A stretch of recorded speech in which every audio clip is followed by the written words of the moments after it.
मैं जाता हूं, जब भी जाता हूं उनको बुलवा करके उनको सम्मान करता हूं, उनका अभिनंदन करता हूं, और कभी मेरी मुलाकात होती है तो उनका पूरा आदर भी करता हूं। और मुझे लगता है ये संस्कार आपको अपने बच्चों के अंदर भरने पड़ेंगे। मुझे बहुत अच्छा लगा, मैं एक दिन पढ़ रहा था कि चित्रकूट के जिलाधिकारी ने अपने बच्चे का एडमिशन आंगनबाड़ी केंद्र में करवाया है। आप भी तो कर सकते हैं। जहां आप पढ़ा रहे हैं अपने बच्चे को वहीं लेके जाइए। जब बच्चा आपका वहां पढ़ेगा और एक स्वस्थ प्रतिस्पर्धा आगे बढ़ेगी। हमें बेसिक शिक्षा परिषद के विद्यालयों को जब सरकार संसाधन उपलब्ध करवा रही है, उसको भी हमें इस अनुरूप बनाना है कि वह भी किसी कॉन्वेंट और किसी पब्लिक स्कूल के साथ ही केंद्रीय विद्यालय की तर्ज पर वह भी कार्य कर सके। और इसी के लिए हम लोगों ने अपने स्तर पर एक प्रयास किया है। बेटी के लिए जन्म लेने से लेकर के, बेटी जन्म लेगी, मुख्यमंत्री कन्या सुमंगला योजना से हमने आच्छादित किया, उसके नाम पे पैसा जाएगा। बेटी 1 वर्ष की होगी और सभी प्रकार के टीका उस पे लग गए, फिर उसके अकाउंट में पैसा जाएगा। बेटी 5 वर्ष की हुई और पहली क्लास में एडमिशन ले रही है तो भी उसके अकाउंट में पैसा जाएगा। बेटी ने 5वीं पास कर लिया, 6ठी क्लास में एडमिशन लेगी, रजिस्ट्रेशन के साथ ही उसके अकाउंट में पैसा जाएगा। ऐसे 25 लाख बेटियों को उत्तर प्रदेश सरकार वर्तमान में कन्या सुमंगला योजना के माध्यम से धनराशि उपलब्ध करवा रही है। शिक्षक मनोयोग से काम कर सके। आपने देखा होगा अभी हाल ही में हमारी सरकार ने कुछ निर्णय लिए हैं। अनुदेशकों को 17,000 रुपए का मानदेय, शिक्षा मित्रों को 18,000 रुपए का मानदेय इसी महीने से हम लागू करने जा रहे हैं। शिक्षक हो, शिक्षा मित्र हो, रसोईया हो या फिर अनुदेशक, इन सभी को हम लोगों ने व्यवस्था की है 5 लाख रुपए की कैशलेस स्वास्थ्य की सुविधा उपलब्ध करवाने के लिए सरकार उसमें योगदान कर रही है।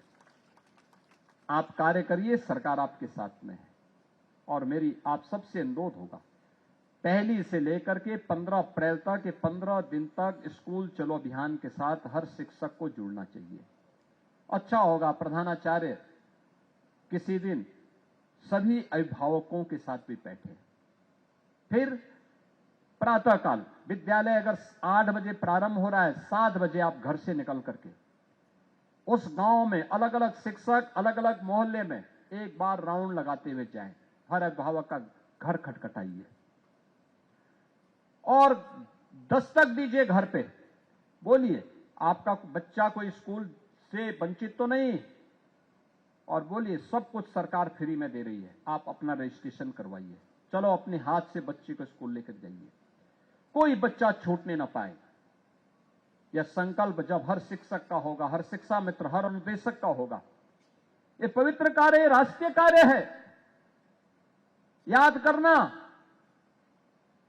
जब एक बच्चा साक्षर होता है तो समाज साक्षर होता है और राष्ट्र समृद्धि की नई ऊंचाइयों को प्राप्त करता है। याद करना, जब एक बच्चा निरक्षर होता है तो समाज निर्धन होता है और प्रदेश या देश बीमारू बनता है। हमें बीमारू नहीं बनने देना है। हमें अपने बच्चों को साक्षर बनाना है, हर नागरिक को साक्षर बनाना है, समृद्धि की नई ऊंचाई तक पहुंचाना है, विकसित भारत के लक्ष्य को प्राप्त करने की दिशा में आगे बढ़ना है। और इसीलिए पहले चरण में 1 से 15 तक इस मेहनत को करिए। जैसे ही बेसिक शिक्षा विभाग के सभी प्रकार के डाटा आपके उपलब्ध हो जाएंगे, कितने बच्चे कहां एडमिशन लिए हैं, को टोटल कितने बच्चे हैं, तत्काल आपके बीओ के माध्यम से बेसिक शिक्षा अधिकारी, इन सब का दायित्व बनता है कि वे इन सबको उसके साथ जोड़ें। और जैसे सारे डाटा आप अपलोड कर लेंगे, उसके अगले ही 3-4 दिन के अंदर लखनऊ में एक समारोह करके उन बच्चों का सारा पैसा हम डीबीटी के माध्यम से उनके अभिभावक के खाते में भेज देंगे।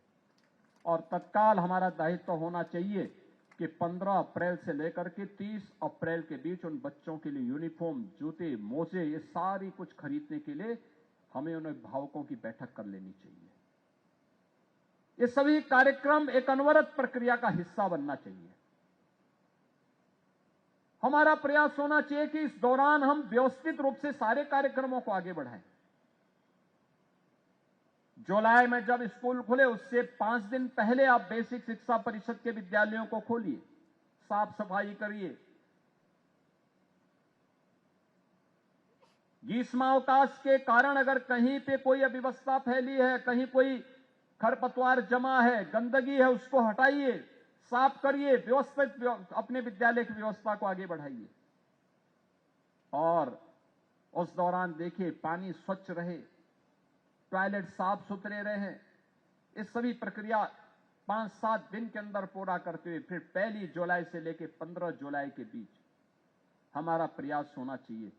जो बच्चे आ गए हैं उनको सामान्य पाठ्यक्रम के साथ जोड़ने की तैयारी।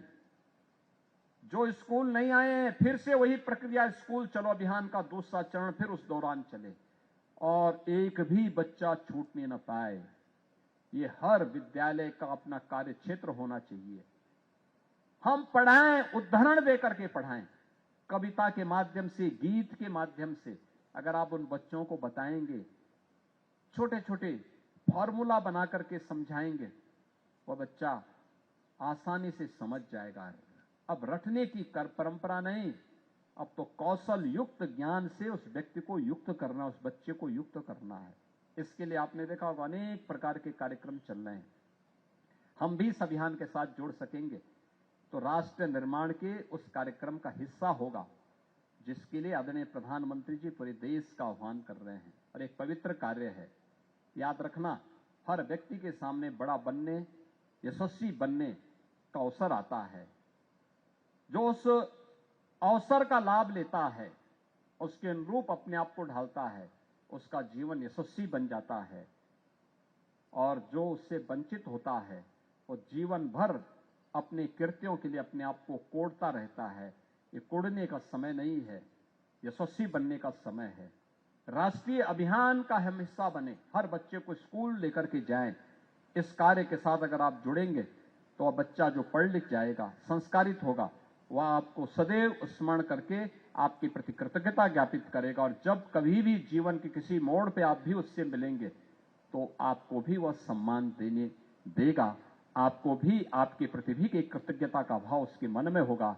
इस विश्वास के साथ स्कूल चलो अभियान के लिए मैं बेसिक शिक्षा परिषद से जुड़े हुए सभी अधिकारियों से कहूंगा, हर बेसिक शिक्षा अधिकारी अपने अपने जनपदों के जनप्रतिनिधियों के साथ भी बातचीत करें। हर बीओ की जिम्मेदारी होती है कि स्कूल चलो अभियान में चेयरमैन हो, ब्लॉक प्रमुख हो, माननीय विधायक हो, माननीय सांसद हो, विधान परिषद के सदस्य हो, महापौर हो, इन सबको भी, जिला पंचायत अध्यक्ष हो, जिला पंचायत सदस्य हो, इन सबको भी सहभागी बनाएं। ग्राम प्रधान, क्षेत्र पंचायत समिति के सदस्य, ये सभी उस अभियान का हिस्सा बने। हर अभिभावक को इसका हिस्सा बनाएं। अगर आप बना पाएंगे तो यह एक जन आंदोलन बनेगा। आपके कार्यों को लोग एप्रिशिएट करेंगे, उसकी सराहना करेंगे। स्कूल का वातावरण आध्यात्मिक बनाइए, अराजकतापूर्ण नहीं। परस्पर संवाद कैसे होना चाहिए, उसके अनुरूप अगर आप इस कार्यक्रम को आगे बढ़ाएंगे, बच्चों के सर्वांगीण विकास की दिशा में आपका प्रयास, यह देश की प्रगति के लिए, भारत की समृद्धि के लिए, विकसित और आत्मनिर्भर भारत की संकल्पना को साकार करने में एक बड़ी भूमिका का निर्वहन करेगा। इस विश्वास के साथ बाबा विश्वनाथ की इस पावन धरा पर हम सब स्कूल चलो अभियान के शुभारंभ के इस कार्यक्रम के अवसर पर बेसिक शिक्षा परिषद को हृदय से बधाई देते हैं, अपनी शुभकामनाएं देते हैं, विश्वास करते हैं कि अपने लक्ष्यों को प्राप्त करें। याद करना, 9 वर्ष में हमने लगभग 60 लाख बच्चों को बेसिक शिक्षा परिषद के स्कूलों में नए जोड़ा है।